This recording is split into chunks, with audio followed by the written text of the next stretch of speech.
ഡെങ്കിപ്പനി നിങ്ങൾ ശ്രദ്ധിക്കേണ്ടത് എന്തെല്ലാമാണ്?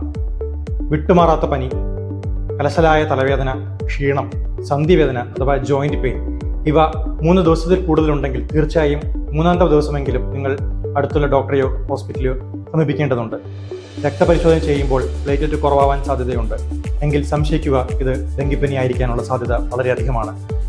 പല ആളുകളിലും ചെറിയ പനി മാത്രമായിട്ടായിരിക്കും വരുന്നത്. എങ്കിലും അനേകം ആളുകളിൽ ICU വരെ എത്തിക്കാവുന്ന പല കോംപ്ലിക്കേഷൻസ് ഡെങ്കു കാരണമാകുന്നുണ്ട്. നിങ്ങളുടെ ശരീരത്തിലെ ജലാംശം കുറയുവാനും രക്തത്തിലെ കട്ടി കൂടുവാനും ഉള്ള സാധ്യത വളരെയധികമാണ്. പനി കണ്ടു തുടങ്ങുമ്പോൾ തന്നെ ധാരാളം വെള്ളം കുടിച്ചു തുടങ്ങുക. ജ്യൂസായിട്ടോ ORS ആയിട്ടോ സാധാരണ വെള്ളമായിട്ടോ കുടിക്കാം.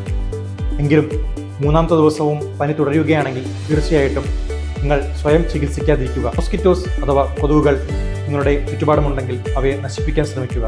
കെട്ടിക്കിടക്കുന്ന വെള്ളം, ചിരട്ടകളിലെ വെള്ളം, പൂച്ചട്ടികളിലെ വെള്ളം എന്നിവയെല്ലാം നിങ്ങൾ ഒഴിവാക്കുക, വൃത്തിയാക്കി വയ്ക്കുക. വീടുകളിൽ മോസ്കിറ്റോ നെറ്റുകൾ ഉപയോഗിക്കാവുന്നതാണ്. കിടപ്പുമുറിയിലും പ്രത്യേകിച്ച് കുട്ടികളുണ്ടെങ്കിൽ മോസ്കിറ്റോ നെറ്റുകൾ ആവശ്യമാണ്. മോസ്കിറ്റോ റിപ്പലന്റ് ക്രീമുകൾ ഉപയോഗിക്കാവുന്നതുമാണ്. കൊതുക് പരത്തുന്ന രോഗമായതിനാൽ കൊതുകുകളെ മാക്സിമം അകറ്റി നിർത്തുക. ഇതാണ് നമുക്ക് ആകെയുള്ള പ്രിവെൻഷൻ.